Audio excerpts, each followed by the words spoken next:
Hey, welcome to the last lesson of this unit. Woo! You made it. Today we're going to deal with equations and solving for them variables. So learn to solve equations using decimals. That's your goal. Don't forget today's date and page number before moving on. And here is your warm-up. I want you to go ahead and solve these. For number 3, you're probably wondering where the rest of it is. I am too. But it is x divided by 7. See if you can figure that one out. All right, come back when you're done. All right, here are the answers. X equals 14, x equals 14, x equals 294, x equals 26, and x equals 254. Hopefully you got those all right. And remember, the way you can check your work is plug and chug the answer back into the original problem. You should get both sides of the equal sign being equal if that's the case. And you will for all of these. I double checked. All right, so just to review again from this year, these are what we're trying to accomplish when dealing with those problems in the warm-up. You're trying to use inverse operation to get the variable alone on one side. And remember, what you do to one side, you need to do to the other. So if you need to write this down for like the millionth time this year, go ahead and do so. So here's our first example to review how to solve these problems. So here our problem is k, minus 6.2 equals 9.5. Remember, the first thing you have to look for is what operation you see. Here I see subtraction. So I know that I'm going to have to do inverse to both sides. So if I see subtract, the inverse of subtraction is addition. I'm going to write it on both sides. So remember, we want to get this letter all alone, so we have to get rid of whatever's next to it. So we're going to add 6.2 to this side, and what you do to one side, you got to do to the other. So once we do that, that kind of cancels these out, and you're just left with x on this side. And then when you add these two together, 5 plus 2 is 7. Bring down the decimal point, and 9 plus 6 is 15. So x equals 15.7 or 15 and 7/10. So again, we can check to see if our work is right if we just go ahead and plug and chug to see if we get the right answer. So if we replace k, sorry, not x, I wrote x, but if you replace k with 15.7, 15.7 minus 6.2 is 9.5. And since both sides are the same, it works. So go ahead and copy this down as an example so you don't have to go looking through your notes for other examples of how to do this. All right, let's look at a second example. So again, for this one, we have to solve for k. So as you can see, we have 6k. Whenever a number is next to a letter like this, that means that we're multiplying. So we have to find the inverse operation of multiplying, which you know is dividing. And again, we're trying to get k all alone, so we have to find a way to get rid of that. So what's the inverse of multiplying? It's dividing. And what are we going to divide? Whatever's next to that variable, which is 6. And by doing that, we're getting rid of whatever is on one side, so that all we got left is k, and on the other side, we just got to see what 7.2 divided by 6 would be. So if we go ahead and show our work over here, we can see that 6 goes into 7 once. Okay, 6 times 1 is 6. Left with 1, and we bring down the 2. 6 goes into 12 two times with no remainder. So k actually equals 1.2. Now to check our work, we plug and chug 1.2 in for k, and 1.2 times 6 will give you 7.2, so that's how you know it's right. Copy this one down if you think you need another example. All right, let's look at another one, and you can choose if you think you need to write this one down now or not, or if you've kind of got the point, that'd be great. So let's take a look here, and you can see that we're dealing with m divided by 7. So again, we have to get m alone. So what's the inverse of dividing? That would be multiplying.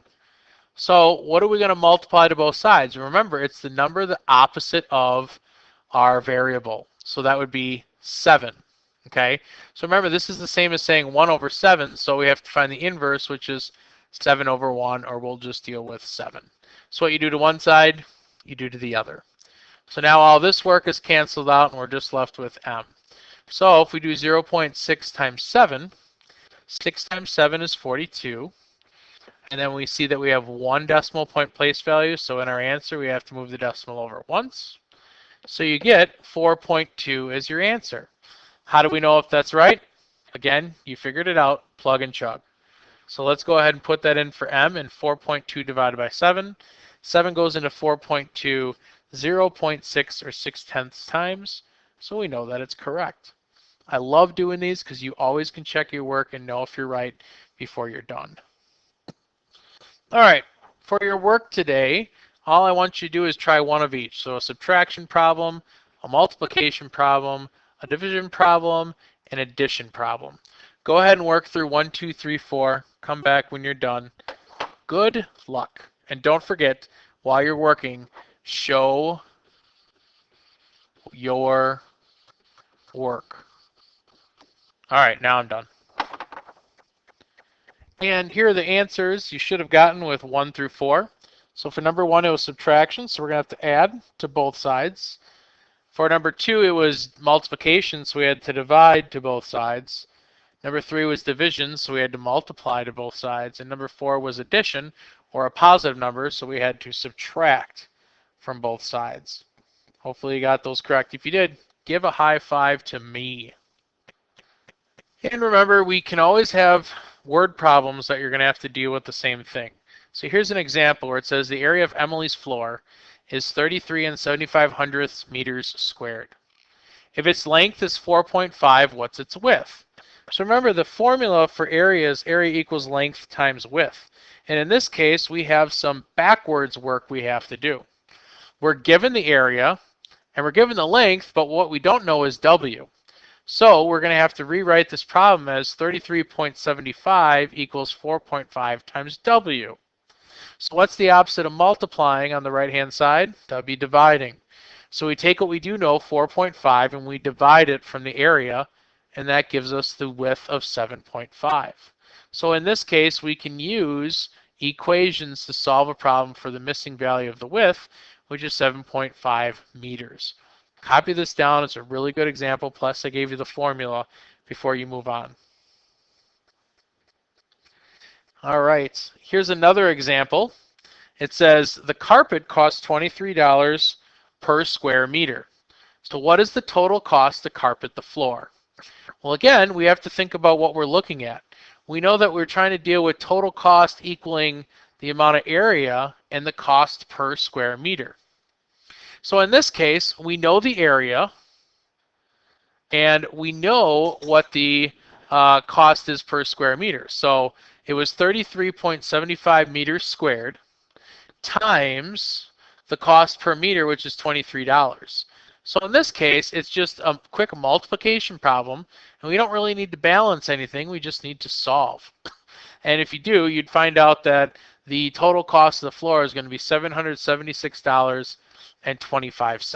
So it's a good example of how you can do it a different way. Write this down if you want. All right, we have 2 problems here, but I just want you to do number 8.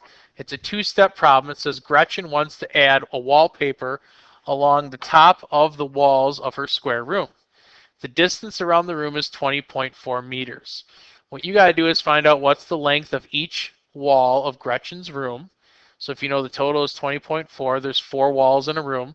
Figure that one out. And then you're going to have to figure out what the price of the border is if it's $1.25 per meter. What's the total cost to add the border to a room? Come back when you are done. And here are the answers you should have gotten for Gretchen's scenario. If you divided the 20.4 meters by the 4 walls, you get 5.1 meters per wall. To figure out how much it's going to cost, you're going to take that $1.25 per meter and multiply it by the 20.4 meters that it takes to make the entire room.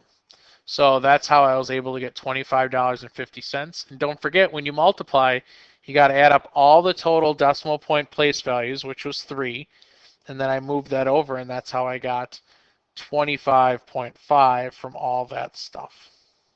All right, let's move on. So here is your box of thought, just 2 questions, and I'll make it even easier for you. Just answer number 1 as I cross out number 2 for you. And here is your quiz. You got 5 problems, and don't forget, as I've shown before, we're doing the hashtag today. Show yo work. All right, hopefully you did really well with these and solving them. We've done them several times this year, so it's probably becoming good habit. And if not, make sure you see me so we can work on these things. That's it. That's it for the whole unit. We're done. Wow. Probably got a quiz coming up, and you got some review activities and stuff like that, and then a test. So good luck on it. I won't see you again on here until next chapter. So we'll see you around. Nice job.